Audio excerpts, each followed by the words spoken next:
Welcome one and all to the Dad and Sons podcast. I, as always, am Liam Edwards. Joining me are my devilishly handsome duo of friends, Matt and George. Hello, fellas. Hey, hello. Are we at a, like, evil circus this week? Well, you belong in one, but yes. Oh. Wow. How's it going, chaps? It's okay. It's going. Let's go. Well, as always, we're full of energy today on the Dad and Sons podcast. This week, guys, we have to do our little Twitter segment. Oh, yeah, that's right. You had a fun question for the audience. I did have a fun question. This week, I asked on Twitter everybody to give us a game title with one letter changed, drastically changing how or what the game would be. Oh my god, I love this. We got a hell of a good amount of responses. There's a lot of creative Dad and Sons out there, it seems. I wish I could go through all of them. I mean, I know our show is garbage and we go on for 2 hours about nothing, but we can't do that. The potential. Oh my god, there's so many ones. Oh, the potential is here. Hopefully we'll get to most of the good ones, but you guys brace yourselves. We've got some great ones. I'm starting with this one from Jay Yemi. Bro Shock. Your mission is to surprise your brother in increasingly elaborate ways. Oh, that's good. That's Off to a good start there. We have a couple of Devil May Cry and Witcher ones. We got The Bitcher 3 from John Almaraz. Hadn't heard that one before. Yeah. We also have The Watcher 3, carefully observing local wildlife and fauna. We have, instead of Halo Wars, we have Halo Cars, a Halo racing game featuring all of the Halo franchise's iconic levels, now redesigned as racetrack. From Dennis S., we have Heavy Pain. What you feel when you play a David Cage game. Ow, my pride. Chemo Force says Devil May Dry, a laundry simulator where little devils try to soil your laundry. Oh, soil? I mean, I guess make dirty? Old English? Yeah, but... Ooh. Okay. Oh, I soiled my doily. So right, they just that's what I was thinking. are soiling your sheets, like right in broad daylight in front of the kids. Street Lighter. Ryu travels back in time and gets a job lighting all the lantern poles in London. That's a lot of alliteration. Yeah. Let's have a look. Let's go for some other ones. Undertame. A game about being a lion tamer at a underground circus. That's also very specific. Yeah, from Not David Lynch. Making sure we know what kind of circus specifically. We have Innocent Exorcist, who says, Enter the Bungeon. It's a game about the horrors of baking. Yeah. Oh man, there are some good ones here. What about God of Ra, a puzzle game that simulates the very thrilling and engaging process of file compression. Yeah, I think I love this Star Wars Knights of the Old Republic. Probably a nightclub manager simulator with a Star Wars twist. Wait, so they just changed knights like Yakuza, to knights? but with Star Wars. Yeah, just changed knights to knights spelt with an N. You took away a letter this time. Yeah. Matt, this one's for you from Chile. The Outer Milds. Explore the wild lands of American suburban sprawl. That's such a, like, borderline insult jab. Like, the Outer Wilds, more like the Outer Milds. Oh, like that's like playground level. Around the jungle gym. Right. So I don't quite know how much my pride should be taking a stab here. Yeah. Around the monkey We got Orange Vision with Guitar Here. You own a music shop. This is like such great Photoshop potential too. The mental image is just like the same exact damn logo. It's just Guitar Here. We got Mox Monkey with Somber Man R. instead of Bomberman R. Oh, poor Somber Man. Play with up to 4 of your friends and see who lasts the longest before crying. Paul Schofield with NRA2K. Shooting hoops takes on a whole new meaning. Oh, no. Fire Emblem 3 Mouses. It's now the Red Wall Tactics RPG everyone has ever dreamed of. That's from Robert Watson. Oh, yeah, no, I could dig that. We accidentally created an actually good video game idea here. Whoops. We got a few Dark Souls spin-offs, starting with Shark Souls, technically 2 letters. Okay. Bark Souls. That's still Which one. I think is quite a common meme. Yeah. Shark Souls, what would you rather play? Bark Souls or Shark Souls? Bark. I mean, technically Dark Souls already has a dog in it, but I don't remember any sharks. I'm a 7-year-old child right now. Create your own dog. I'll be tight, man. Oh, this is probably my favorite one from Miki. Wife is Strange, a pregnancy simulator. Yeah, that's good. That's good.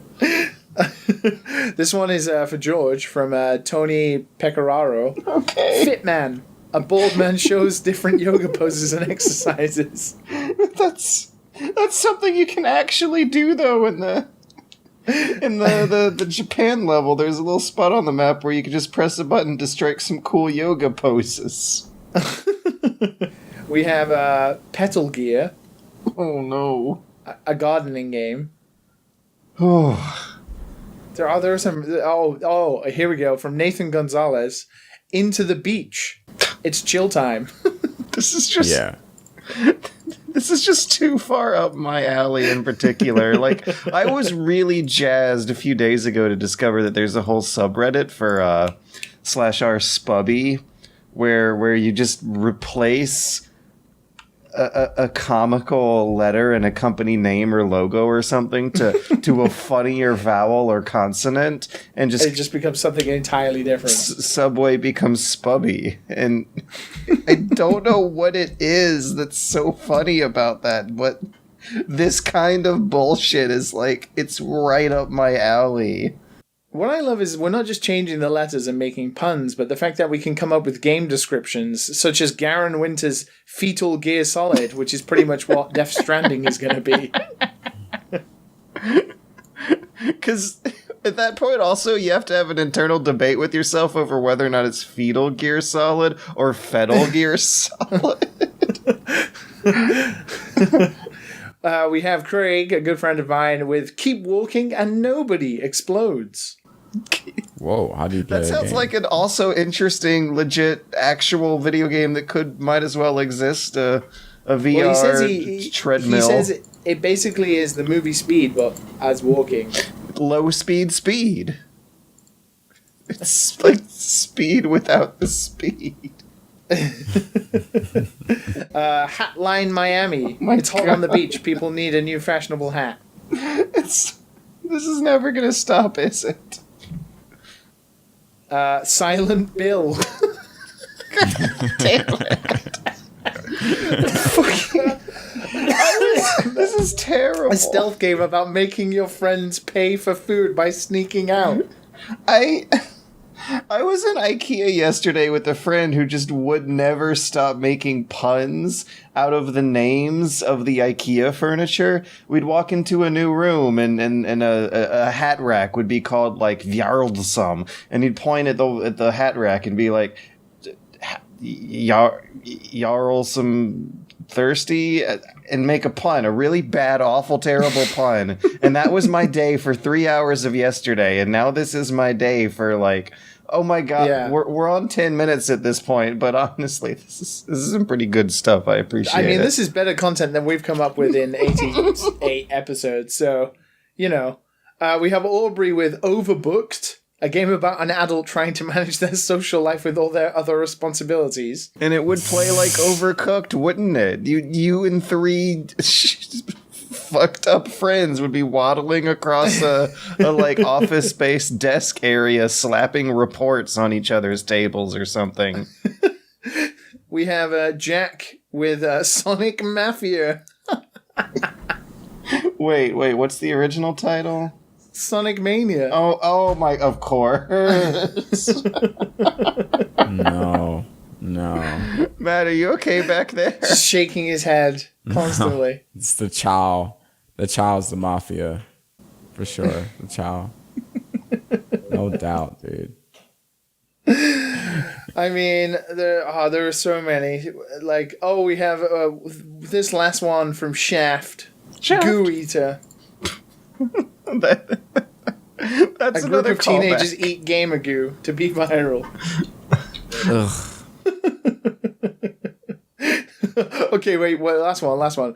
Rasu Remastered Game of the Year says Undertale, but with determination of WWE. Oh man, there are so many. If you're interested, just head on over to the tweet thread and have yourself a chuckle. Have yourself a final chuckle. So, when we get into our game updates, I guess I should clarify that since it's been 1 week since the last recording instead of 2, I don't have quite as much as like my laundry list. It's because you're determined to play that damn strategy game you're not very good at. Oh yeah, okay. So a mod for Rome Total War makes it good. I mean, I can't exactly say I'm super duper shocked and surprised with that revelation. But I'm still hacking away at that game. There's a mod called Divide et Impera that front loads some more interesting micromanagement type decisions that I feel like they had locked away for the upper tiers later on in the game. And I guess this provokes a fascinating question, which is how the hell do you make sure that a game can be fun and interesting to play in the very beginning of the stages of unlocking a cool upgrade system or tree that makes the game a hell of a lot more fun and more interesting later on. I can't help but notice that after installing this mod, I have a button that has my generals form wedges, another button that can have other infantry units form phalanxes and special formations designed for being charged by cavalry. There's more interesting things to do at more second to second stages of the gameplay here, and it makes me not envy all the game developers out in the world who have to consciously make a decision to hold interesting stuff back later in the hours of an experience sometimes. I like how you persist with games you just generally do not like. Yeah. Yeah.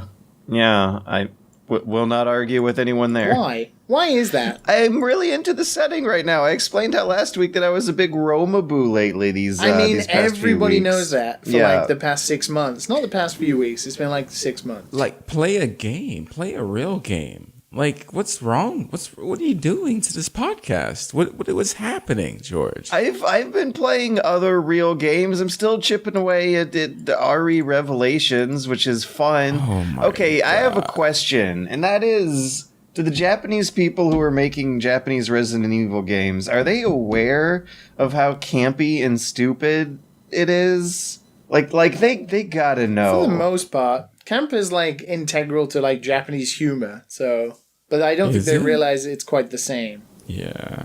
There's a scene in RE Revelations where the bad guy shows up on a monitor in the good guy's command center.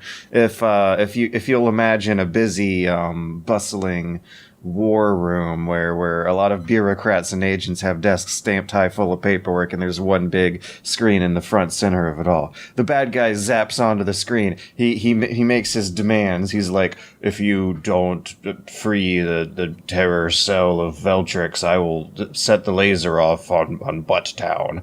And everyone panics, and the camera cuts into the back of the room where someone is running back and forth across the frame.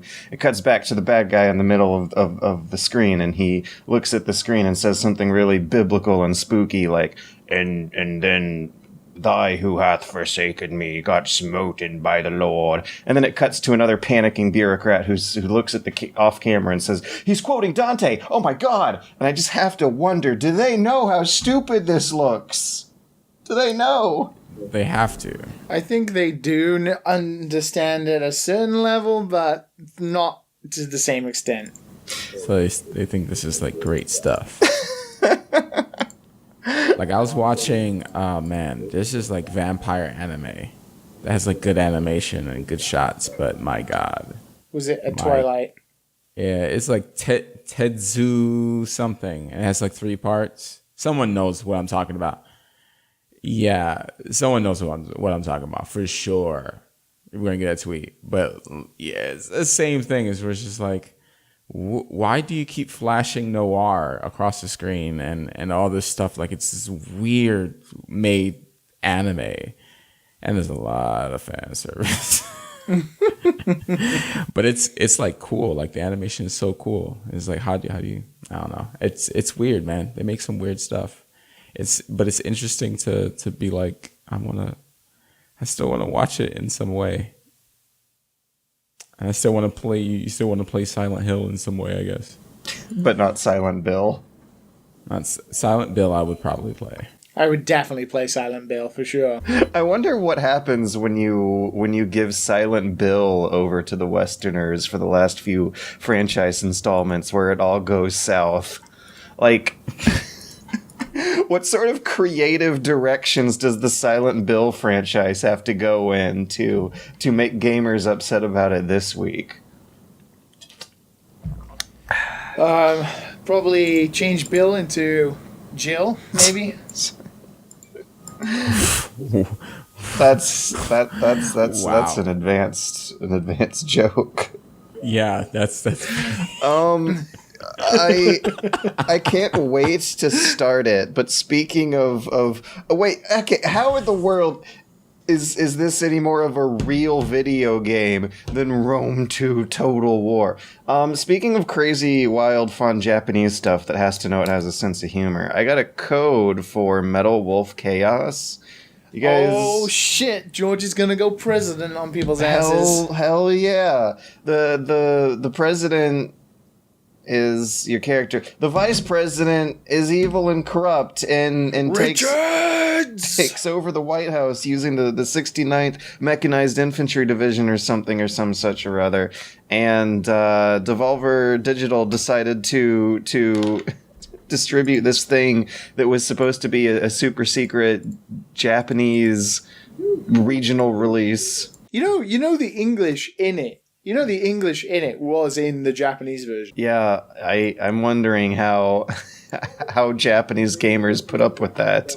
Yeah, but because to have the authenticity of it be the American president, they actually had really bad English voice acting anyway in the Japanese release. I have seen videos. The language on the menus and the subtitles is all moon runes, but the voice texts have always been that like hilariously directed English language out of a Japanese studio, like where you can tell because of how slow and drawn out everyone talks.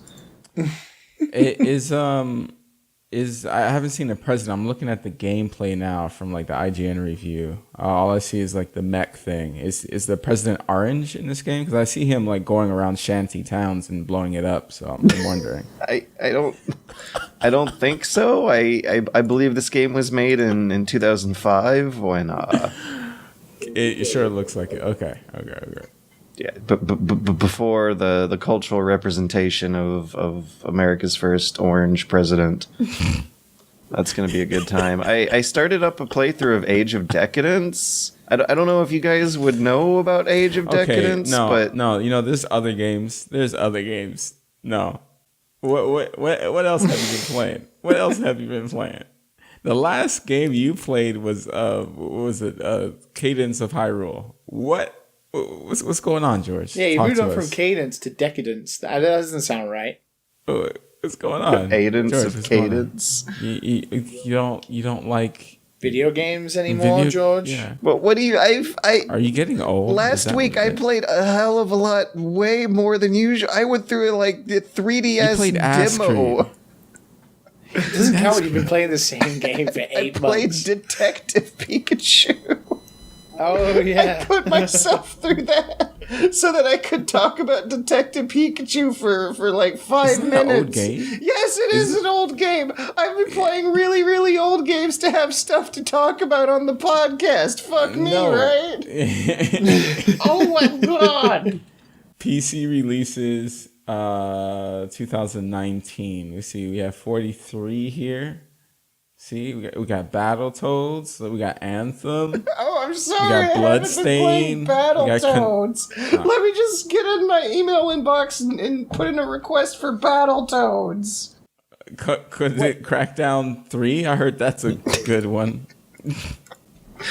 Devil May Cry 5. Did you beat that? Yeah, somebody pointed out that you never even mentioned whether you finished it or not. No, I never finished Devil May Cry 5. Oh, but I got God. sucked into other stuff. Like Evangelion and Assassin's Creed. Like Evangelion and Assassin's Creed is on the back burner and everything. Did you it's play nice. Assassin's Creed at least once between last recording and this recording? Yeah, I did one Iliad stream where I played it on stream.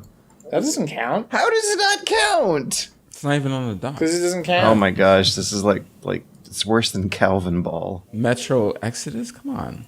What's going on? What's going on, George? Talk to us. George. Well, I talked about Rome Total War. I didn't get to talk about Age of Decadence a lot. Age of Decadence is cool. Okay. What's so cool about Age of Decadence? So apparently Age of Decadence is a borderline one-man project made by like one particularly angry, sycophantic, old-school CRPG fan. It's a top-down isometric RPG in the style of Fallout, where every few minutes you get a book of flavor dialogue to read through with like 8 60-word long character choices that have to fold into a very particular build you make at the beginning of the game that locks out tons of other gameplay styles and dialogue paths out entirely. And it's really neat how well it managed to pull off this style of gameplay on a budget. So far as I can count, as far as I've unlocked skills and played around with the options that the system gives you, it seems like this little intro town area has vignettes set up for more different play styles than I can immediately wrap my head around. Dude, the combat is so slow, dude. Yes. Holy hell. If you're seeing videos of that very Fallout style combat where everyone stands around and takes a turn over one another, then you might also be getting flashbacks to the Fallout style inventory, where a lot of your clicks are being operated one item at a time out of an inventory of 150, 170 clickables at some point across your whole bags. And yeah, the combat is like Fallout but with squares instead of hexes. And I know that it looks slow, but it feels surprisingly intense once you're in the thick of things. It's balanced in a way that tries to be a little realistic about it, so where everyone can't take no more than 2 or 3 solid, clean, connective, maybe critical hits that pass through everyone's armor. So when fighting armored enemies, you're using a very fundamentally different layout of items from unarmored enemies, where you're using barbed arrowheads. This game is 4 years old. A fan gave me a free code for Is it because it has a Roman soldier on the front of it? Is that why you played it? It's folding into the Roma Is Boo your phase fetish a bit. that strong? Yeah, it's pretty intense, not gonna lie, guys. If you see tweets from George about him being in Italy, you know what's going on. He's staying there He's probably already there. right now. Need to find some way to distance myself emotionally and socially from what's happening on the news these days. So you talk about giant empires that crush other smaller empires. It's a good reminder of our own mortality. Speaking of immortality, The opposite. I continued to play Fire Emblem Three Houses. This game, the more I play it, the more I love it. It is a fantastic game in general. It's like the best parts of Persona crossed with the best parts of Fire Emblem. My grievances and negative points from last week are still there. I probably amplified more the more side quests and shit I have to do that are just fetch quests instead of the school itself are annoying, and like the lost items list that I have now is just like growing and growing because I can't be asked to do that, and it's incredibly frustrating. And it's still ugly as shit. It's probably the ugliest game released in like most recent, like truly like I wouldn't say Fire Emblem's AAA, but you know, like big studio, big team publisher, Nintendo. Like it's the ugliest big release in years. You gotta watch out though. This game's got some fanboys already.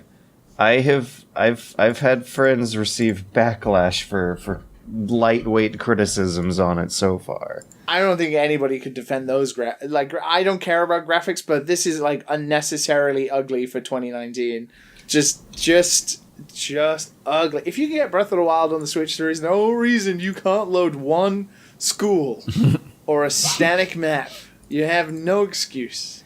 It's poorly optimized and doesn't work very well. The text is tiny. It's a bit of a mess as a technical package, but when it comes to the gameplay, man, it shines. It is fantastic. And then when it comes to the characters, like I said last week, oh boy, this game is good. If you like, interacting with different characters, getting to know them, like truly getting to know them and their different quirks and like having multi-faceted sides to them and the way they interact with other characters, this game is so good at it. Like, probably hands down better than Persona 5 at least, I think. This game is so good at that. And there are like, every character shines and doesn't get left by the wayside. Like, there are like individual paralogs for each character. There's tons of backstory and lore between every character and like their different families and how they intertwine with all the royal families. And it's like, wow, the detail. They really were like, we're going to take that Persona thing and we're going to run with it. It is very good. And I have a flight to Korea in like 6 hours, with which I will be playing Fire Emblem on the flight, for sure. It's a good game. George, you should buy it. I heard that in Fire Emblem Fates, you can do breeding. You can't do that because they're students. But you can fall in love and you can go to tea. Like I finally last week I didn't have her in my sights, but Petra is mine now. Petra is mine. That young, naive, unable to speak English correctly, purple firehead. She's mine. Oh God, that all of that just made it even worse. She's mine. Oh. Yeah, wow. It's really weird having played a lot of the latest Fire Emblem game, which apparently had none of this weird stuff. Yeah, because it was based on Ninja Gaiden. It was based on Fire Emblem Gaiden. But apparently this series is full of all that weird stuff. Yeah, because that's how it got popular in the West somehow. Weird to say, isn't it? Like, thanks to Awakening and the inclusion of the support system, it had become incredibly popular, which is not usually a Western thing. But I liked Fates a lot, but this game is better than Fates, like, hands down. This game is maybe better than Awakening. Like, Awakening is faster with battles and stuff like that, and the battling is great, but the character development is nowhere near as good. Like, nothing touches Three Houses in regards to character development, I think. High praise this time around. Yeah, no. It wasn't so high last time. Because I think that was the thing. I focused mostly on the negatives because I didn't really have anything to complain about in regards to the positives of it. I mean, they were just standardly like, oh, it's a Fire Emblem game, it's great. But the more you play it and the more you get in depth with the characters, you truly are like enthused to continue on. Like, and the I know is weird, but you sort of drop it after a while. Like the professor-student role you have is kind of intriguing because these students are almost entrusting you, even though you're supposedly the same fucking age, which is just a cop-out. So weird. To get the excuse to be a professor. Yeah, it is weird no matter what. But they entrust you. They trust you as a professor like you would a naive young student trusting a teacher. So they're always like, even though you're sort of like wooing other ones that are battling other ones, and like some of the story and plot lines in this are like really, they hit on like serious tones like deep-seated racism and sexism, and it's super weird. Like there's like the Blue House, the Blue Lions, the house I chose. The Dimitri is the king, but his family was slaughtered by these people called they're from a place called Dusker. But his like royal aide is from Dusker, so everybody hates him just for this reason. It's like incredible. It really touches on some incredibly powerful themes and does it pretty well. And then there are other times when it's typically camp Japanese, like Resident Evil Revelations. It's a good game. If you go to Switch, like, and you like, if you have like a slight liking for tactical games, this game is great. It is very good. It sounds fine. It sounds like it's doing everything that a good, fun Fire Emblem should be doing. Well, that's the thing is, Fire Emblem is like, it's kind of a tried and true formula at this point. So the battles are like, as you expected, are great. I actually think they're pretty damn good in this one with like all the additional stuff like battalions and such. But it's all the new stuff it tries. It really does really well. I still think like questing in the school and stuff is stupid, but thankfully you don't have to do that as much as you would think. Like it's all fetch quest, but the actual interacting with students and having way more dialogue and way more cutscenes and stuff is actually really intriguing. And once you, like gameplay wise, it is essentially flawless. The only negative is its technical faults, like fruit textures. Yeah, it's ugly as shit. Like it's ugly, and it doesn't run very well, and they make weird design choices in regards to stuff. But you're like, that's fine. After you played for 10 hours, you just drop that shit. It's like playing an old PS2 game, and you're like, well, old PS2 games are still good. The one thing I do want to complain about, and I didn't get a complaint about it last week, and I can't believe I forgot, is that the main character's clothing. Have you seen this shit? No. Just like Google some gameplay of like the main character running around the school. The costume he's wearing has the dumbest shit.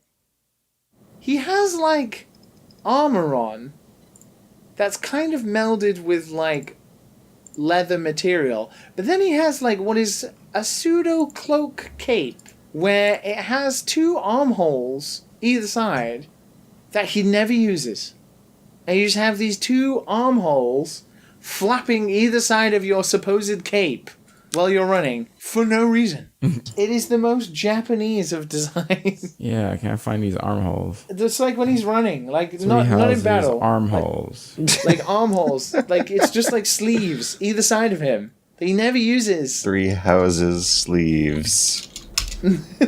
I hope there's a Google result that comes up for that. I don't know. I'm looking for these holes. I'm trying to find the holes, and I can't find these holes. I'm gonna send a picture to you on Discord. Right, like what happens is supposedly it's a coat. It's meant to be like a coat, but he has holes in the middle of the sleeves, like cut where his elbows are, so they droop down and he can poke them out. You know, like those mittens that you can sort of... Oh, I see. Oh my god, that looks dumb. Yeah. How does that not just get in the way of, like you're trying to slash someone with your sword, but you just slap them with your sleeve flop? It's a style. It is so dumb. Style. It is the dumbest code, and it's so annoying when you're like, All right. Would you rather belts or armholes? I would rather belts than this. Yeah, I would rather belts. So that way you flap your belts around and follow it up with the second attack. Because at least it's belts. He has like purposely cut holes in the middle of his sleeves of his like coat cape, and then he's like, "Nah, fuck it. I hope it catches on. I'm just gonna wear it like this." I want to see belts and armholes at the same time. His He's disgusting. Wacky hair, armholes, belts, emo. To be fair, the main character is probably the weakest part of the game. He's actually really annoying. Or she's really annoying, depending on what you choose. Doesn't talk, has minimal animations, has dumb green hair, has a stupid cape, is overall just dumb. Just stupid dumb. Don't like it. Take it away from me. Oh. I guess we could, like, take it away in the sense that we do a topic change? Well, Matt, do you have any glowing things? I have not Take out your glowing played things. very much. Yeah, I haven't played very much. Can I just quickly mention one thing? Because I didn't get to play many games other than Fire Emblem this week, but what I did get to do is, and I haven't had, like, time over previous years to really sit down like I used to, but I watched most of EVO this year. Oh, so you might have seen the David Hayter thing that I he did got see in the big David trouble Hayter for. thing. So we'll get onto that news topic after. Nobody can nobody can question us now on whether we get an intro or not. But did either of you watch any of EVO? Yeah, I usually get in there and watch some of my favorites. Yeah. Like a couple of years ago, like especially when I was in university, I loved EVO every year. And just in recent years, because of time zones and stuff like that, I've not had a chance to watch it. But this year, I managed to catch almost most of it through the weekend and straight through. I watched all of the grand finals for every tournament, and man, it was so good. It was so good this year. Yeah. Like the Smash grand finals were hype as hell. The Street Fighter 1 was pretty damn good. The Soul Calibur 6 one was entertaining as hell. Ah, man, it was really good. That was dope, man. I Yeah. always like some Evo. Fighting games, I don't know. Street Fighter just does something to me every time I watch it. Just all those combos, because I've tried to do it like a steady 2 months. And I was like, you know what? I don't have the time to keep doing this. you have to do some dedication in order to do that, or you just have some raw talent. And I don't when it comes down to learning those combos. It makes me yearn for my university days of playing Street Fighter 4 almost every day for 3 years. They were good times. One day I'll learn how to play Karen. One day. Which Smash game is it that's the hypest, funnest one these days by the looks of things? Well, there's only one because they dropped Melee this year. They did. It's finally put to bed. It was finally put to bed. Oh, I don't know if I should be sad or glad. Well, everybody was wondering because Ultimate got the last spot of the day, which is traditionally Street Fighter's spot, because obviously Street Fighter has traditionally been the biggest game, as always. But yeah, Smash got it this year, and people were wondering whether it would live up to the hype, and oh my god, did it just. Yay. Like, there was this guy called MK Leo, who's like probably the best Smash player in the world, and he got sent down to the losers brackets, which means he got to the grand final eventually, but because he came from losers side, he had to win 3 games to reset the bracket, and then would have to win 3 games again to win the tournament. And he was playing against this guy called Tweak, who was also really good, and came so close to winning. And then MK Leo, who had just come through the losers, basically absolutely destroying everybody, was 2 down, brought it back to reset the bracket to then go on and win. It was so good. Well, he was using Joker. What do you expect? Yeah. I'm playing. I mean, yeah, but I'm playing. But like the other guy was using Pokemon Trainer, and it was like his ability to like swap the different Pokemon to use what he needed, like having like, well, he's like falling off the stage to like switch to Charizard so he could do like Fire Blitz to smash himself into the side of the stage to then do like an up B to get back on. It was like amazing to watch. It was good. I really enjoyed EVO this year, and it was worth not playing games to watch other people play games. I can't believe that's the grand national pastime these days. It's easily the best esports. I don't know. There's something about Evo and it's like very grassroots style, even though it is like, Mandalay Bay massive arena now. There's something about like fighting game esports that is just so much more pure and like really traditional than compared to, Fortnite or League of Legends or something like that. So what you're saying is that it seems harder to tell if someone is, let's say, selling out at Evo, or if Evo is a official authoritative institution. Oh, there's no doubt about that. Like, Evo is like a big $1 million business now, but the way it's presented and everything, it's always about like the community. It's always about the heart of the games, like the moments and stuff like that. It's not about like brand deals and stuff like that. There's always the commentators, the different commentators from the community, like Yipes and D1 and Seth Keelan and James Chen and, all those guys who have been around for years. And Evo tends to always put on this very community front-facing idea. I know there was some troubles happening around stuff around Evo, like after parties and stuff like that. So obviously the community itself is not free from trouble, but Evo itself presents itself like incredibly like homegrown grassroots type thing. And all of those values are going to come clashing down into a challenge that's going to be one of our news stories this week. Yeah. I think it's because you have thousands of people entering, like just nobodies from around the world, and then eventually they whittle down into the best players. But you do have this huge tournament watched by like 200,000 people, and then you have like Silent Bill from Orlando who just plays Street Fighter with his buddies, and you're like, who's this guy? Nobody knows. And he's just there playing Street Fighter in front of hundreds of thousands of people. There's something really nice about that. There's been like a nasty other side of the coin of wholesome internet humor driven pop culture phenomenons over the past few years in general. Anyways, we'll get into it at some point after the break and the transition to the news. I want to mention something you said, Liam. Yeah. You're explaining Evo. I was at a bar and they had sports on. I'll be back. And it was baseball, and during the pitching, they zoomed out the camera and had an ad for In and Out, just right there during the game. Right?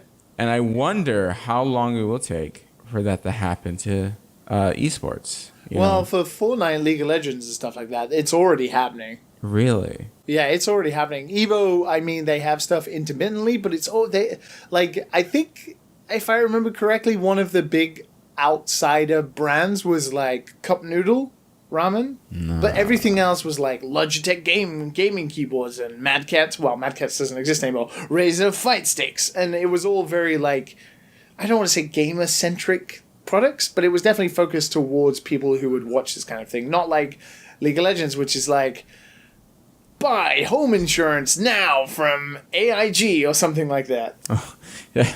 Oh boy. Okay. Well, here we are. Hello. This is the future. Welcome to 2019. Is it depressing again? Yes. Yeah, some weird stuff is going on in video games. Yep. I just want my video games, guys. I want my video games. Don't say that, Matt. That's the trigger. That's the trigger? Don't touch my video games. Don't touch my... Why do you want to touch my video games? Why does everyone want to change my video games? I can't not picture someone protectively holding a switchblade over their video game stash under that voice. My back catalog. I die for my back catalog. I haven't played this 2015 Age of Decadence, but I'll die for it. Yeah. I stopped collecting. I was like, you know what? Forget this. Embrace the digital future. Because you know what happened? After I moved, I packed that junk in a box and I never do anything with it. I don't have time. I have a very similar situation where I have a whole stack of awesome Game Boy Advance games I had planned on playing that I bought whilst here in Japan. Never got them out of the box. Yeah. Not to say there's anything bad about collecting, because it definitely looks nice on the shelf. I am jealous of every video game for sure. YouTuber whose collections I watch and I mouthwater over. Yeah. It's just, I don't want the plastic anymore, personally. I don't have a bunch of plastic. No, I know you don't. I use plastic because that's what you use. You say that. Plastic. I don't want plastic. Living room Boxes. plastic. So we ready to come back? Yeah. Wait. What? 49. Was that the break? Did we just end it? Just like Yeah, that was the break. I was using the bathroom. Wait, what? What? I thought we were still talking. Me and Matt were still talking. God damn it! Really? Yeah. Oh my god. And now we officially go for the break. Yes. Keep all of that in. Keep all of that until George comes back and confusingly is like, "What's going on, guys?" Really? Let's go racing! It's Super Mario Kart Funny Car Madness! Only on Super NES! Turn the track into a giant mud pit! Or burn rubber on ice, wood, or asphalt! Mix it up with the big boys! See Bowser and his Bigfoot dropping truck! See Yoshi's go-kart really go! Mushrooms, banana peels, turtle shells! Dynamite! Check your rear view and make him eat dust! Or go into battle mode and ruin his day! 2 speeds! Fast and way too fast! It's 2-player fun on the split screen! Only for the Super Nintendo Entertainment System! Now you're playing with power, superpower! So it's been like a really weird week in the gameosphere. Whoa! Are you stepping in on my introduction here, buddy? I didn't know you had Are it. you stepping in? You know, I haven't done an introduction in a while, and I'm trying to figure out why. Because we took a week off, and then George wanted to do his Gamergoo intro last week, and then so we missed me, and it's meant to be you this week, but George pushed it back a week. The formula is informalized. Wow. Go ahead, Liam. Go ahead.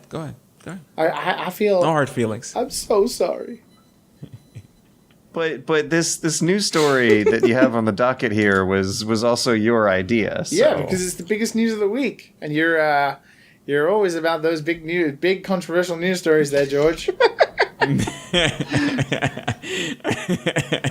Big boring news. We should talk about this though. Yeah. Go, George. Go. No one will thank me for like not putting shootings and stuff on here. Anyways, You do not get to talk about fucking Randy Pitchford's bull-ass bullshit of a life and then miss out on what is the biggest and most important gaming story of the week. You do not get to do that. So Liam really wanted to talk about ooblets on this week's podcast. We're doing the ooblets thing. Mm-hmm. And you, by that tone, you can tell everybody, if you've listened to the most recent episodes when we talked about exclusivity, George does not want to talk about this topic. Yeah, because you're gonna play devil's advocate and get a bunch of angry fans who are gonna get mad about stupid bullshit. Like yourself. So ooblets is a game. It's a two-person studio making a game. Like a sort of collective monsters battling Pokemon sort of situation. Something like Pokemon top-down crossed RPG. with Stardew Valley, supposedly. Oh, that sounds good. It looks What? good. Looks good. It's very cute. So they signed on for an Epic Store exclusivity deal and made a blog post announcing it that was an attempt at damage control and mitigating fan backlash. To preface one part of this that many people missed over, Ooblets was originally being published by Double Fine. And then Double Fine got purchased by Microsoft, which means they had to renegotiate or drop certain games that Double Fine was attached to because that doesn't come as the package of being bought out by Microsoft. So, in fairness, they had to find a new publisher. Damn. But Like a rug, it's please just swept out continue. from under you. Please, Jesus. please continue. They also ran a Patreon and wondering some further details regarding that. But Ooblets is famous and in the news this week because they released a blog post announcing their Epic Games Store exclusivity deal that oh god, where to begin? Like, it has a helpful description of the basic beginning, middle, and end of what is going on in the story here and why any developers would want to take an Epic Game Store exclusivity deal. Saying, quote, they offered us a minimum guarantee on sales that would match what we've been wanting to earn if we were just selling ooblets across all the stores. Which is an incredible deal. An incredible deal. Like, you as a working person who is self-employed, making your own project, somebody comes along and guarantees you what you are hoping you will achieve in 6 months' time. They are saying, don't worry, you don't have to worry about the finances of that. Like, the mortgage on your house is fine. You can keep making this game. You don't have to, like, cut any content or, like, bring forth or delay the game. You are covered. Just focus on making the game. You are covered. That is an incredible deal. Yeah. Yeah, they do sling around money. And that came in the middle of a blog post that I'm sure is more or less filling in a caricature of the writers that the audience has already probably got worked up in their heads at some point. Well, this is another weird thing. As they mentioned, the blog post was mainly written for their people, their community that are already following them. This wasn't written for the wider community. Not every person in the world knew what ooblets was until this week. It was written for their already supporting community to explain in a very tongue-in-cheek, maybe not the best way possible, even though their community will have known the way they write blog posts already. It was for them to explain to their community who were already supporting them why they were choosing Epic. But then, of course, the rabid hatred and haters and toxic community that are staunch opposing opposites of the Epic Game Store used it against them to continue their vitriolic, horrible tirade against anybody who even thinks about posting a game on the Epic Store. To quote from the blog post's language itself, this is exactly what Marx warned us about. Just imagine if other companies got it in their head to offer funding in exchange for exclusives. What'd be next? Game consoles paying for games to be exclusive on their consoles? Netflix paying for exclusive shows? Newspapers paying for exclusive articles? It'd be some sort of late capitalist dystopia. That sounds almost like you wrote that, George. Yeah. The article ends with, look at all the things going on around you and ask yourself if there might be anything just a tad more worthwhile to be upset about. Here are a few suggestions. Climate change, human rights abuses, the new Twitter desktop UI, the last season of Game of Thrones. The last two are jokes. Please don't yell at people about them. I did hear about this story, and he is pretty snarky in this, but yeah, very much so. I can't not agree with him. Like, he's talking to his community, but even if he's talking to, like, the gaming community at large, a huge proportion of the gaming community are massive babies who need that kind of snark to understand, like, why somebody would do something. So sometimes babies need to be told. So now the ooblets community has gone to complete shit. No, the gaming community has got a complete shit. I think the ooblets community was pretty fine. The ooblets Discord is full of porn and gore now. Yeah, because there you go. People get mad. Yeah, the adult response to everything. Yeah, you think if an adult is in there doing that, then something is wrong with you, bro. I'm gonna go ahead and tell you that right now. I'm sorry if you're a fan, but man, if you're an adult and you're posting porn and stuff like that because you don't like the way he says something in the post, you're being a baby, man. You should stop that. Because the Pokemon Stardew Valley game, you now have to buy from a different client. Oh, wow. Come on, man. Well, don't waste your time doing something else, man. Play a game or something, man. Go outside. The ooblets developer has received thousands, if not tens of thousands, of hateful, threatening messages across every possible platform nonstop. It's especially hurtful since we had such a positive, supportive relationship with our audience throughout development. I have been crying nonstop for the last 2 days and feel like the world has collapsed around me. And Matt, no, like, this is so serious. Like, if anybody listening to this cares about video games, because of course you're listening to this show, you have to understand. All the devs that I see frequently, we've been talking about this week, because it affects us. It affects our livelihood. We're just doing a job. We're making things for people to have fun with. And the problem with game development, just like the realities George posts all the time, is that it's not easy, and you have to go with stuff like exclusivity deals because you can't stop making games. You need to know what the next thing is, and you need to know what the funding is for the next thing. You need to always have like an option B, right? And Ooblets lost their publisher. Double Fine. And yes, they had support from Patreon. They're a 2-person team making a pretty huge, substantial game. And this is not about Epic or Steam or anything. And that is like another discussion whether Steam and Epic should have competition between them, because they absolutely should. It creates a healthy marketplace.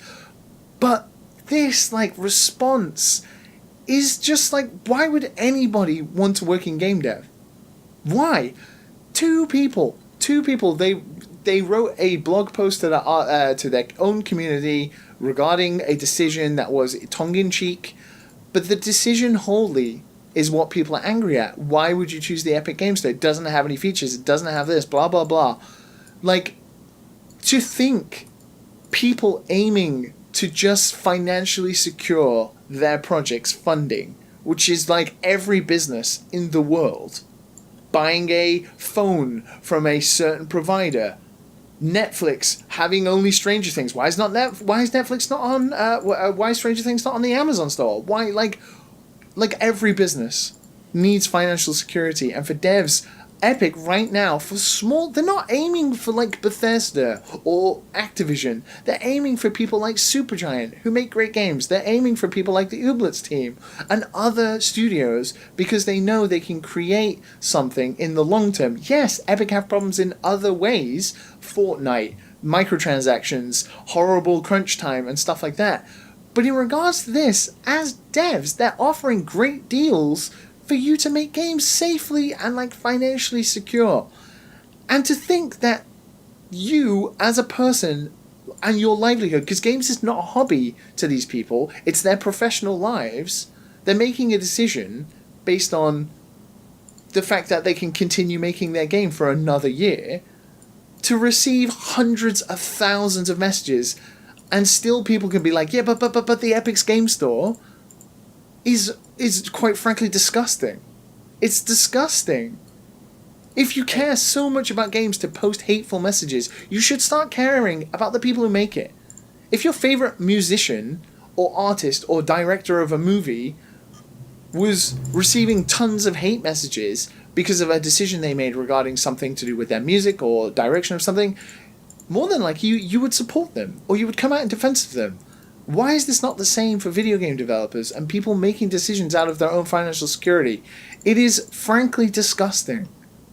I don't think people think of it that way. That's why. I know, and it's so they're sad. They're thinking of it very selfishly. And this might come out of left field, but like I feel like a lot of the people who can't understand that when that is explained to them is that they've never had to struggle. And it's weird because... especially for something they love. Yeah, and it's like, video games traditionally have been big studio developments that receive money and investment from outside sources, or they gain huge revenue, right? For a team like the Ooblets team who are aiming for, like, let's say 100,000 copies, which would be amazing, but probably their minimum considering, the popularity of the game already and all this kind of thing. For Epic to just be like, look, we like what you're doing, we love the game on our store, we're trying to build something here, we will guarantee you that 100,000 copy sale, and then every revenue after that will be a split share of 70-30. It's like winning the lottery for a dev. It's like, oh my god, we can continue to make this game, and not only that, we can start thinking about the next game. we can continue our livelihood. We don't have to find other jobs. We don't have to remortgage our house. If you watch every dev documentary or story for indie devs in the most recent times, it's always about like, I had to remortgage my house, I had to eat cup ramen for 4 years. Like the Owlboy team literally went bankrupt until they had a massive success. Imagine if those guys just got publishing money from Epic 10 years ago and were able to make the game in 4 years because they had funding and they didn't have to like work odd jobs to do it. Why is this such a problem for people? It's because people don't understand the industry internally. And that is probably a fault of the industry for not sharing the way that those things work. But exclusivity is not the enemy. In these regards, most of the games, as I've said on the show in multiple weeks, and I hope this is the last time we have to talk about this, but exclusivity is literally the reason why some of your favorite games have been made. Seriously. And eventually Ublots will go to another platform. You're not going to buy it anyway. You're going to wait until it's on sale in the Steam sale 6 months later for 40% off anyway. You're not going to buy it day one. I think a lot of people didn't hear about exclusivity back then because not a lot of people were on the internet back then. I'm pretty sure this happened. It's like so PS2 weird. was like a different world compared to Xbox. We just think about all the exclusivities for massive series. We've got, like, we literally talk about it for Smash Brothers. Like, it's a exciting thing. Like, look at all these exclusive characters from Nintendo's history. Do we have exclusivity to blame for everything? No. But why is everybody blaming these people for choosing something that would be financially the best decision of their lives because they were offered exclusivity? All the pain and misery that's ever been caused by console wars, arguing and bickering, the consumer loyalty, the brand loyalty. Your mom buys you one console as a kid because they can't afford all three, and wars have been lost and won ever since. It all begins with exclusivity, doesn't it? No, it doesn't. If you think back to the Nintendo and Sega days, it was all about how powerful their hardware was because most of the time they shared the same games. All of the Capcom Disney games had alternate versions of both of them. It was more about what the hardware could do. 64 bits, 32 bits, 16 bits, blast processing, the SFX chip. It was never about the games. It was always about the hardware. It wasn't until like the Xbox generation of online play was this ever really a thing.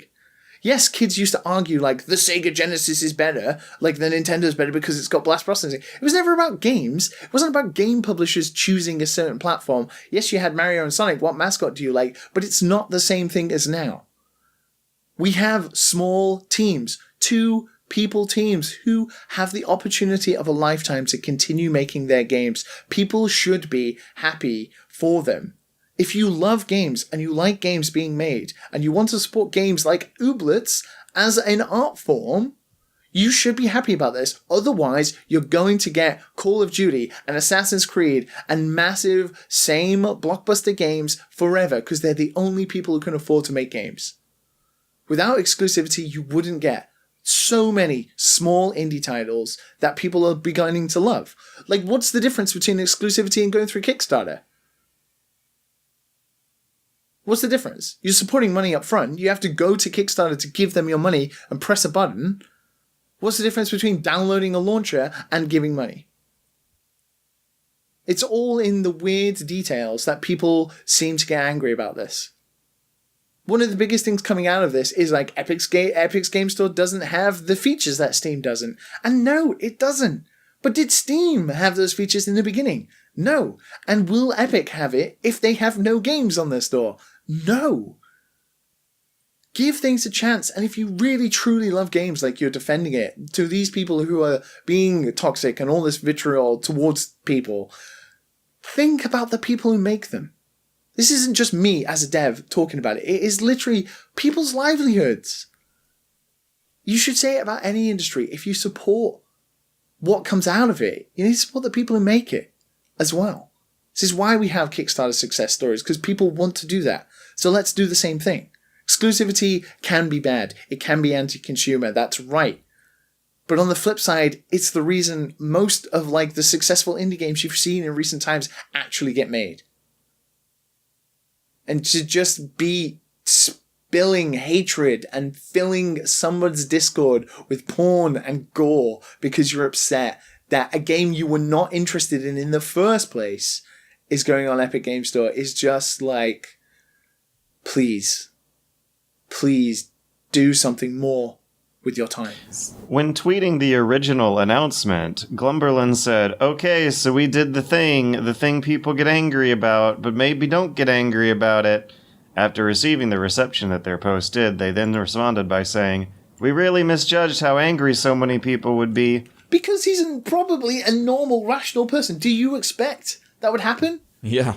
Yeah. Yeah, but to the level of which it is happened so that we are talking about it right now. A game that 80% of the people who are shouting and screaming at the right messages were not interested in this Pokemon Stardew Never heard of Valley game. Ooblets until this thing. Exactly. This is the problem. It's like it blows People my mind. want to be mad at things, man. You see it all the time on Twitter. Like, that's why I never follow people who are as negative all the time. I don't want that. I don't want that junk in my life. Yeah, man. I just don't get it. I just can't. I can't.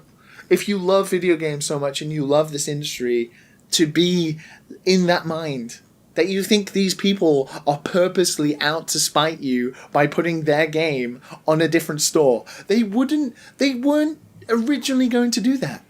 They were going to put it on Steam and Switch and all these things, but they got the funding they need to finish. Like, come on. Just come on. Rationality, please. Speaking about name dropping, damn, Liam, you're always name dropping. E3 organizer leaks personal contact info. 2,000 professional name registered. drop as bad as they did. No matter how bad we or Liam gets about name dropping on here, hey, don't get as bad as they just did. It doesn't matter who else I know Matt Visual. That's all that matters. Oh, look at that. Look at that. I'm better than the guy who made Star Fox. But you know what? Neither is good enough to get the attention of David Hayter on Cameo.com. Anyways. We tried 3 times, guys. Three times. He declined us 3 times. We should have said this in the beginning of the episode. Really. Do not talk to David Hayter. If you see David Hayter in public or at a convention, do not bring up Dansons to him, please. No. Oh God, this is the exact I can't believe you put opposite that of in what. their head. All right, fine. I'm jotting that down as a timestamp. George is gonna edit the shit out of that. God damn it, guys. This is almost as bad as that time the ESA leaked all of the media attendees of E3 onto a public WordPress page, and the internet decided to be real shitty about that too. Like, literally send death threats to people who write about video games. What is wrong with people? Yo, man, the internet's it's a weird place, man. It's been a weird week. Like I said, I'm glad we're not talking about the shootings instead. Instead, we got this bullshit. Okay, so speaking of what's wrong with people, they have over 2,000. They have over 2,000 names on this list that includes people who didn't necessarily even show up to E3 as a video game journalist. People who aren't necessarily video game journalists, just anyone who registered as media, which almost could have been Matt for a split second there. Wait, wasn't that you? We were thinking about it. Wait, George, what? Wasn't that you? Yeah, I thought he was going too, but he said he wasn't. Wait, no, George went to E3. Oh no, I went to GDC. Yeah. He was talking to about E3 like he was going. And I was going to go because he was going. So, I got to meet up with George and look at video games. And then get doxxed for it 3 weeks later. Wow, we dodged a bullet. Holy crap. Maybe, like, so, literally. Yeah, I know more than 2 people who have been hit by this. And one thing that is especially haunting to me is that if it does happen, you can't say publicly that it happened, because that just confirms to them that they struck correctly. Man. And this is like one of my greatest fears right now. See, this is my biggest problem. Like, this happened to me, it happened, whatever. You know, like, I like my number, though. I had this number for a while. I don't want to change it. I don't want to change my number. But now it's out there and stuff. That's crazy. I don't want to change my number. I also don't like how much is just tied to a number. Like, if you guys ever lose your Uber or your Lyft account, you don't reactivate it with a username and password. You reactivate it with the phone number. You can unlock a lot of stuff with just a phone number. Yeah. Yep. Yeah. Yeah, that's pretty much it. Like, there's talk on changing it over into some kind of class action lawsuit, but the roadblock stunting that progress is that in the United States, in order to prosecute someone for stalking or harassing, they actually have to show up to your house or mail something to the address that has been distributed. You can't persecute anyone for just distributing your own personal information. Some crazy person actually has to follow through on it before you can prosecute. How does the guy look like, though? I want to know why didn't they ever show the guy? Whoever hacked it? Leaked the stuff. Okay. I want to see. So in this case, it was the ESA that did it. So I'm assuming an underpaid IT department who put together a system for reporter email lists. They released a statement about it. They call it a vulnerability. The Entertainment Software Association was made aware yesterday of a website vulnerability on the exhibitor portal section. Unfortunately, a vulnerability was exploited and that list became public. We regret that happened and are sorry. We provide the ESA members and exhibitors a media list on a password-protected exhibitor site so they can invite you to E3 press events, connect with you for interviews, and let you know what they are showcasing. So this is like press releases that they send out for announcements and interview opportunities and scheduling demo sessions. So not a single person is actually responsible for this. It's the organization that did E3's PR. The responsibility is falling on them because it was an awfully unprofessional method of storing sensitive data on the internet. Wow. Like, it wasn't password protected. You could type in a URL and share it around, and not a lot of effort was required to get this information from them. Wow. God. Yeah, that's coming from E3. E3. It's not like, I don't know, what's a small convention? I don't know. Some of the ones in Texas. I've been to Texas. QuakeCon. Yeah, QuakeCon. Like, it's not QuakeCon. This is E3. Like, it's just a little bit weird. It's weird that GDC is smaller but feels more professional. Well, yeah, GDC. You got LG there. You got professional companies there, man. Yeah, it's not 47 Communications is doing their PR. Don't got to worry about getting doxxed by them. They paid out the big bucks. Yeah, for sure. Yeah, but yeah, it sucks. I don't know anybody who got their stuff leaked, but damn, that sucks. The scary follow-up slippery slope questions are, does this not paint a bright future for E3 in general? God, no. Because of how, who would want to go? It's changed. Who would want to go now?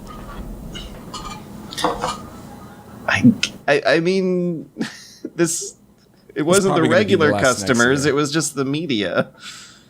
Well, that's what I mean. Like, who out of the media would want to go? Which would kill E3, because no media covering E3 means, like, No E3.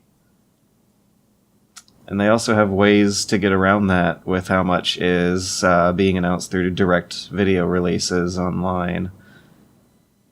There hasn't been a real necessity in a long while for People to be packing there. up a car and actually going there in person. Like, the only thing is to play demos that are with the developers in like some secret corner, stuff that you can't, that's not on the show floor. That's like the only thing. But You could do that will over that the really internet. pay I for don't know, itself? because like E3 in general gains so much traffic just by it being a massive event that even if you're not really doing anything exclusive, just having news reports of what's been announced is like huge traffic. It's true. I just wonder how much longer that's going to last if it really is diminishing in terms of the real valuable information to be announced there. Like having your journalists receive death threats.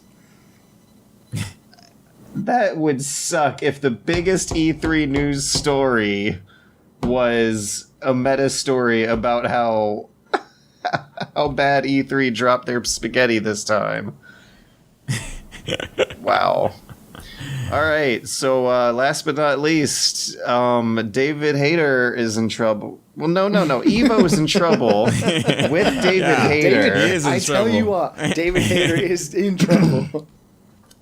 So we've been joking and laughing on this podcast about David Hayter's hot new Cameo gig, where you pay David Hayter $75 to apparently not do a podcast intro. Yeah. Damn tootin'. You could just slip him a few fun bucks and get him to say any wonderful We thing, and tried. no one will put it on their podcast. Yeah. We tried. Did you cut the last one out too, George? We tried 3 times. 3 attempts. Just- 3 attempts were Yeah. made. Yeah, just to reiterate, in case George cut it out, we tried 3 times. Yeah. 3. I'm sure that David Hayter has his reasons. Yeah, I'm sure. And I'm sure that every single time he had some kind of freak foot surgery, or the kids were calling him over for dinner, or I don't know, mom Maybe was in a he doesn't swamp and like his alligators dad. were He was getting eating close. something. He was Yeah. eating, and he was like, you know And what? his stomach I'm was eating right acting now. I need to fart. The podcast is called Dad and Sons. Why would I ever associate my name with that? Yeah, I'm sure that David Hayter shrugged visibly towards the camera and had no other options, nothing better to do, and not record a podcast intro. But other than that, he is busy taking your personal request for just about any kind of message you could conceivably imagine at Cameo.com. including But apparently, the words, "That was some good ass tech." good ass Tekken. So as we found out 3 times, there are issues when your Cameo message is used to promote another product or event. I like how we officially are part of this story, almost. and you wonder why this stuff keeps me awake at night. George gets very paranoid.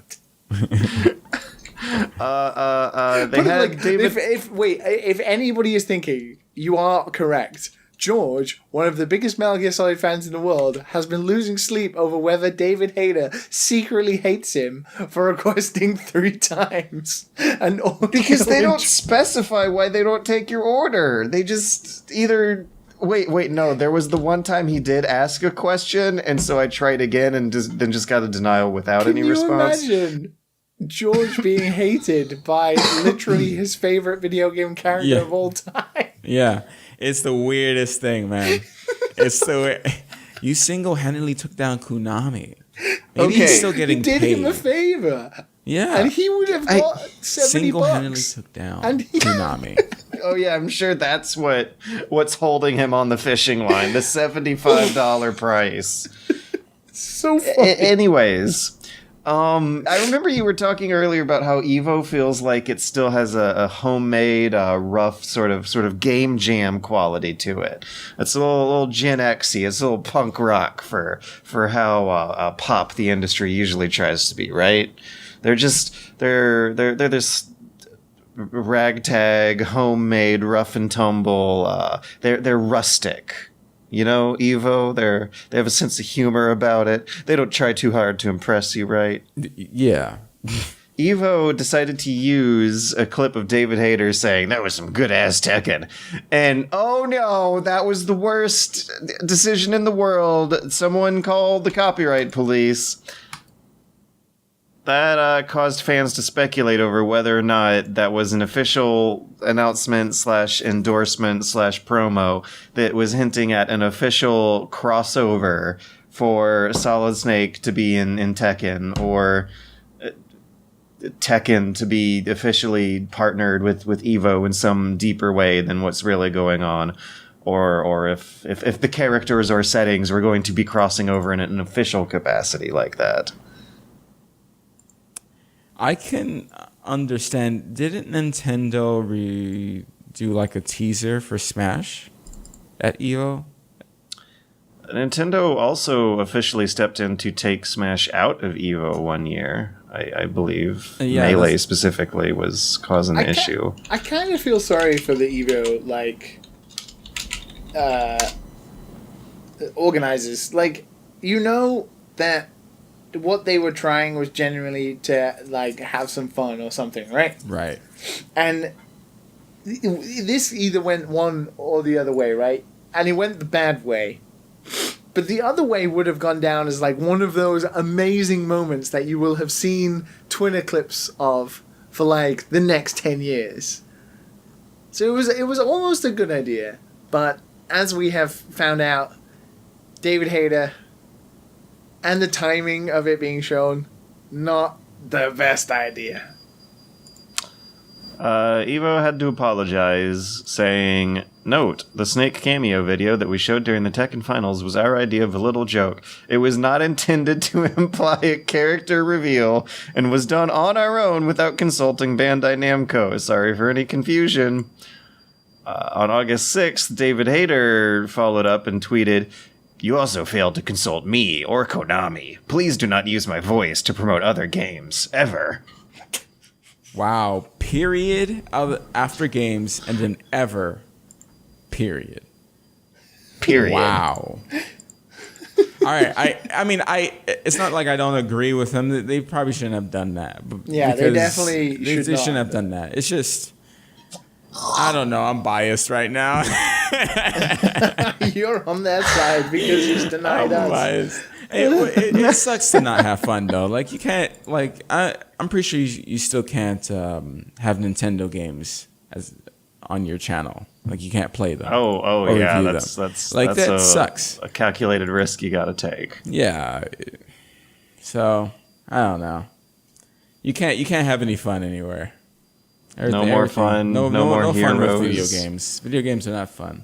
Yeah, you either get a death threat or you go to jail. I don't know. Or you're gambling.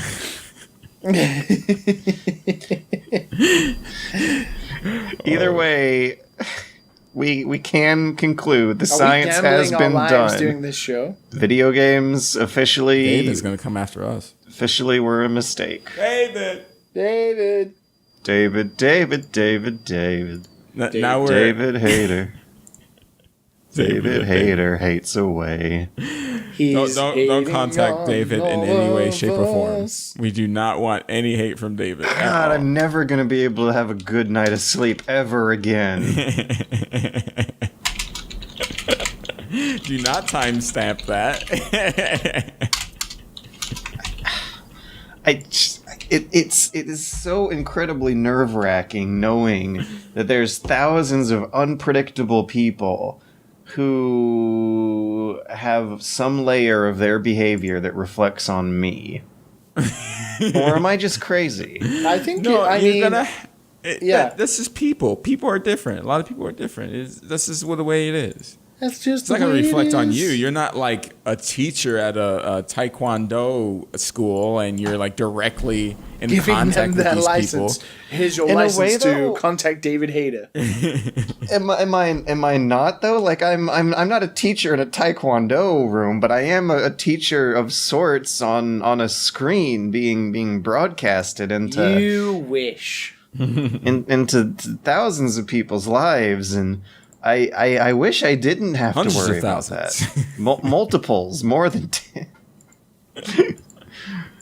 God, if you would like to follow up our requests and our productions to change your behavior and write us fan mail, you can do it to dadandsons@gmail.com, but I'm still kind of just creeped out, or dadandsonspodcast@gmail.com, that is, but I'm still just hung up on how much power we really do have over people who listen to this stuff for some reason. Well, thank you for doing such a thing. Thank you for listening to this show. Yeah. Because that's Please the power don't. that they have. Please don't be angry about games. Please just be nice. Be nice. You guys... Being nice is easier than being mad, let me tell you. Yeah. Less typing. A lot less typing. The three of us are always nice to each other. With Except when we're talking about exclusivity. limitations. And I never understood why holding on to your self-control is not something that's more valued by our society that we live in. It is like it weirdly is just like on the internet. I don't know. Like, it takes more work to do that, to like resist temptation, to hold yourself back. Also, like, if you're young and you're listening to this and you post random ass shit online, please, I advise you, that shit will come back to bite you and haunt you. Actually, do send it in to our email at dadandsonspodcast@gmail.com. We will vet it to see if you can post it online. You may or may not hear it out loud as one of these following listener questions, which this week are going to start out with someone named George PV. It's George. Under a pseudonym. And not a very good George PV. What could I have meant by that? Has three main questions. And I also should clarify, no, I did not write this. Personal victim. Yes, I will not have my good character name tarnished by these salacious accusations and rumors here. I did not type these three questions. George PV did. Is the next one George RV? And then the final one's like George SV. Oh, what a coincidence. George PPVV says, three main questions. Number one, did any old classic let you down upon a more recent review?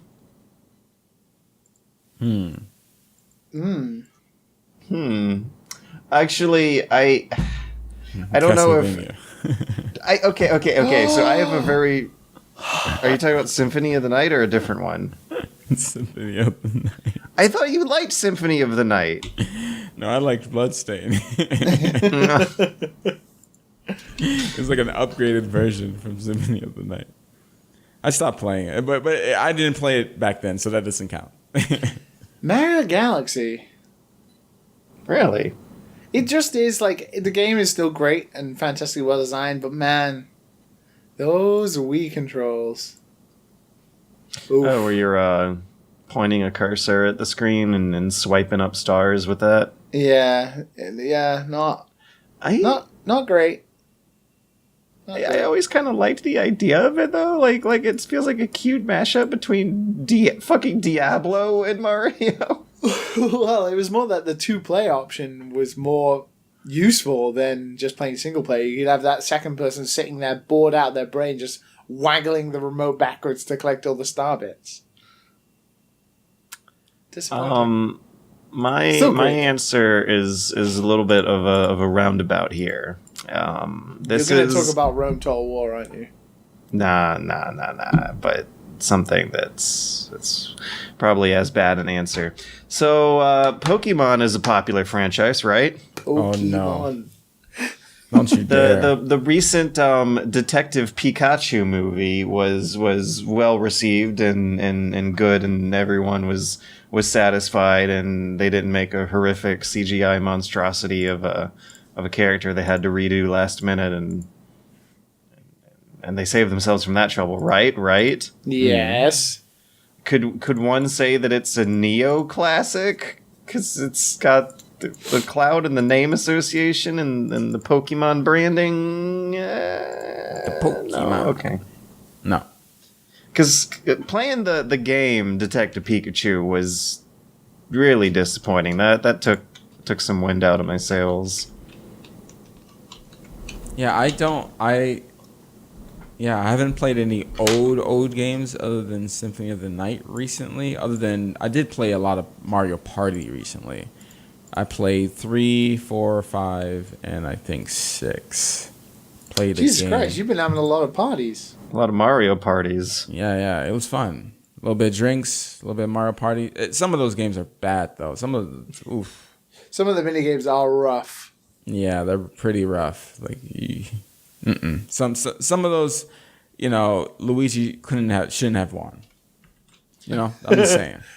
As players and critics, do we need to constantly reconsider our evaluation of older games on well received that are upon release? Oh, wait! I need to rethink this because the paragraph spacing got all parsed up weird. As players is this and a critics, new question or an no, addendum? this is the second part of Georgia PV's question. Oh. Yeah. As players and critics, do we need to constantly reconsider our evaluation of older games upon well-received newer releases? No. Because it doesn't have any What bearing. do you You're not mean? buying them. You're not buying them again. You can talk about Ocarina of Time in reference to any other Zelda game, but most of the time people are just going to ignore you because it's irrelevant. I think he's talking about like the opinion changed because newer games are out with different mechanics, things that are fixed. Yeah, you can't think of it the same way anymore. Yeah, it's that's different. That's what I mean. When, like, it is different. It's like, can you go back and review Ocarina of Time to 2019 standards? No. Don't do that. If you can't appreciate what was great back then you shouldn't play the game because you're just going to hate it. Like, You're you just get going that to say, thing now. oh, the game wasn't that good. You had to play it back then or be okay with certain stuff being old. You know what it is to play an older game. And it's weird, are just right? not there. It's weird because, like, Matt, you brought up, like, a really good example of this, like, 5 seconds ago, which is that Symphony of the Night will always be regarded as one of the best games of all time and a better game, but you would recommend somebody play Bloodstained instead right now in 2019, wouldn't you? I mean, I don't know how the story and the voice acting is too much. Like, it might pick up, but the design of the levels, it's just not interesting. It just seems so bland to me, at least in the beginning. All right, I didn't play, like, after a few hours. So, but Bloodstained, it keeps you kind of going. There's interesting stuff going on and interesting enemies. This one, it feels a little rough. It feels like the world is against you, and this bland world, and it's just don't. Yeah, I'm not. I'd rather Bloodstained for sure.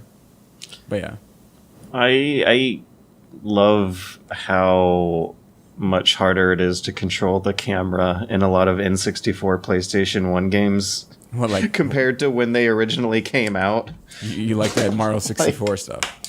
A few years of standards changing and quality increasing can make them feel and play fundamentally different from how they were intended to be consumed on launch. That's always real fun to go back and find out when that happens. Anyways, part 3. What makes a game timeless in your opinion? Well, I didn't really answer your question, Liam, did I? George, can you cut? I didn't answer your question. All I did was review the game because I replaced that. No, don't skip it. That was good. I think it answered the question. It was a point that you can't compare. Like, I just really complained about old graphics, which doesn't make any sense with the question. But it's a very similar thing, right? It's like mechanics of a game, say, like I'm trying to think, like an RPG or something like that, or even like Dynasty Warriors for the PS2. Like, if you try and play that mechanically, and compare it to like a Warriors game, like a Musou game now, like Hyrule Warriors or the Fire Emblem Warriors game or something, like there's just going to be mechanical differences. Technology has moved on. Whether those games are good or not is like almost irrelevant now because it was a time and a place. Yeah. Those games will live on in your hearts. And that's where they are. You can go back and play them if you want, but you might have grievances, but that shouldn't reflect how you felt. Yeah.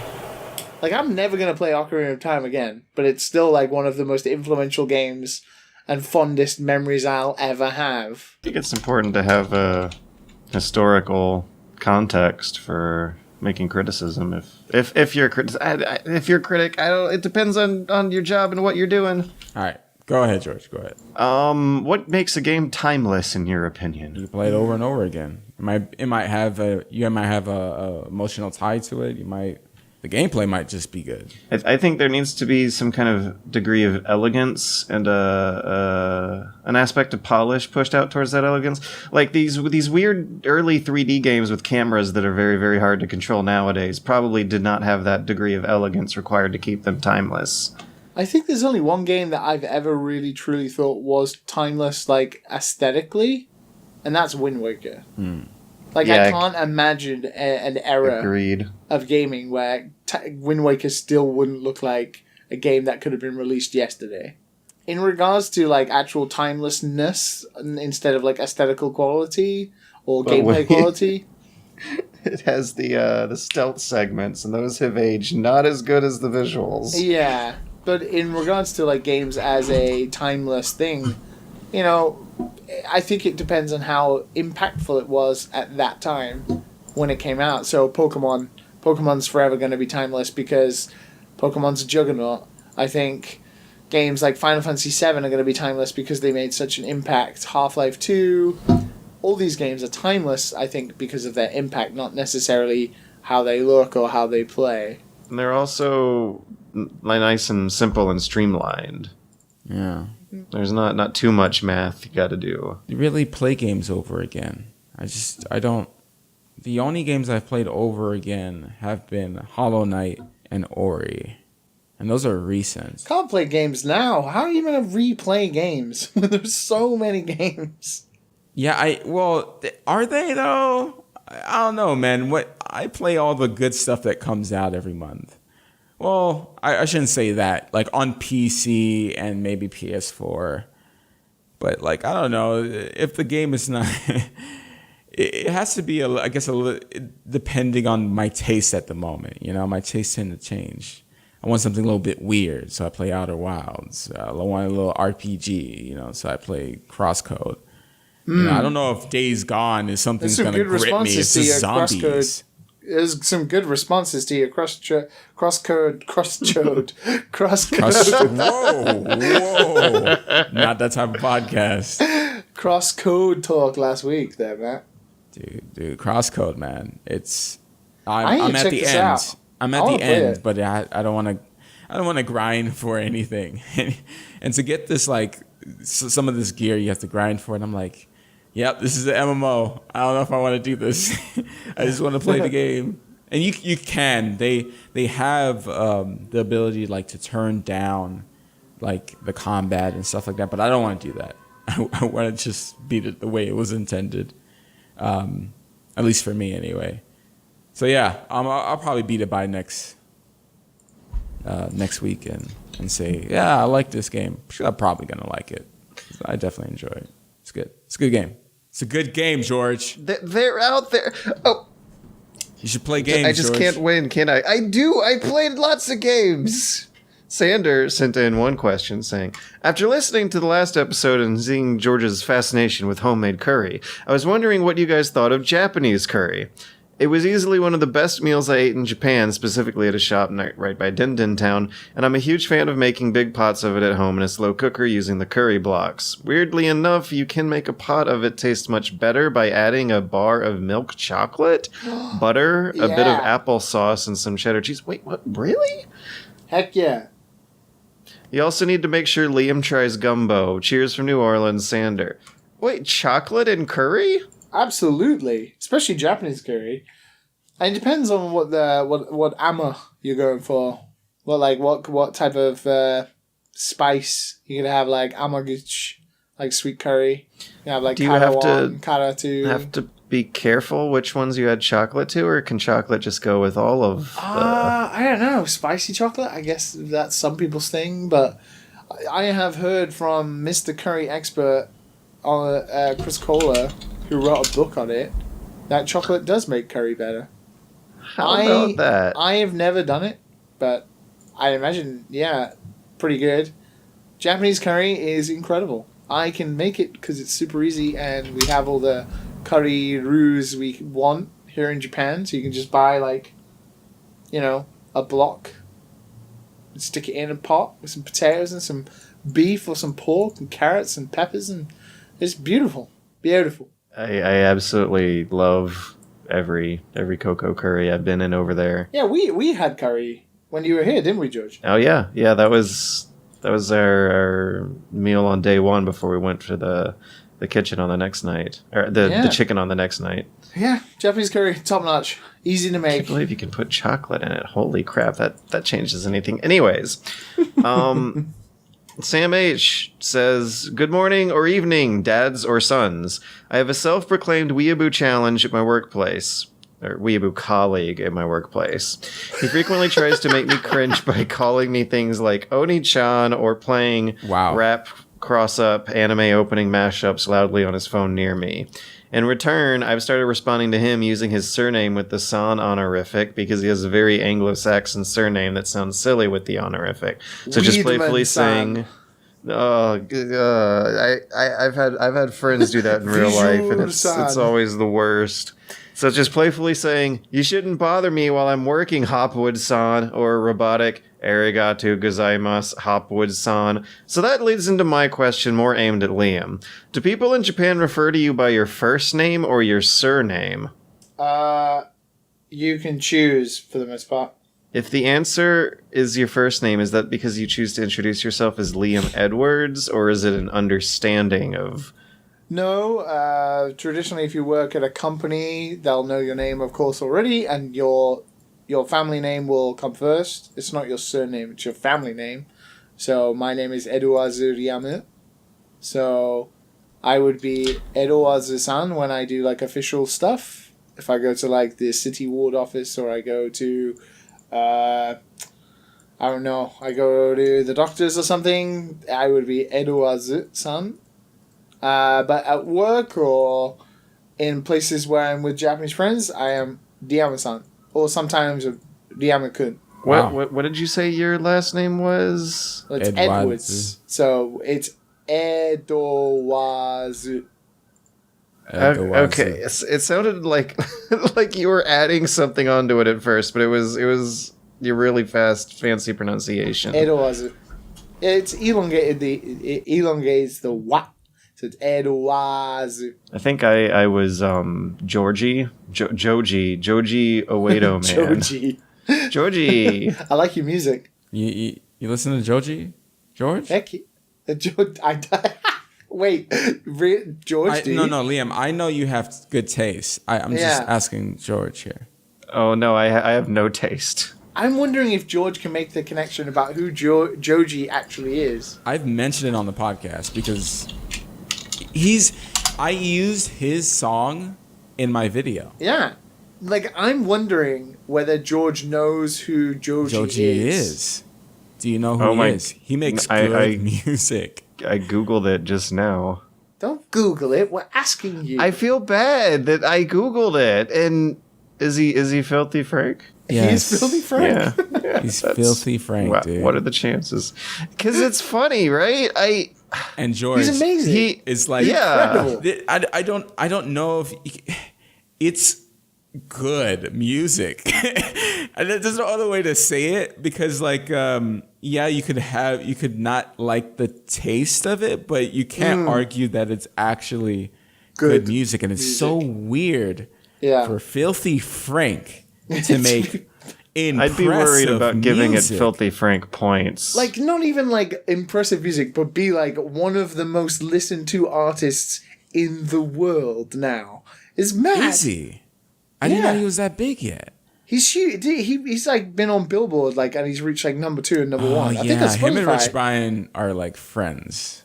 Like, Yeah. them two are like definitely helping each Oh other. wait, out. wait, is Liam name dropping here? No. If you name drop Joji, me and you, we're gonna have to hook up. Wait, is that line good for him, Matt? Getting the names. I haven't done that once. One day. Breaking when my you come heart, over man. here. Breaking my heart. I'm coming over there. I'm coming to PAX. Come to Yeah, Seattle. but it's in Seattle though. Come to Seattle. It's a All long of the dads, drive. all of the sons, dude. the mothers, the daughters. Get yourselves to PAX West, because I'll be there. Don't get doxxed.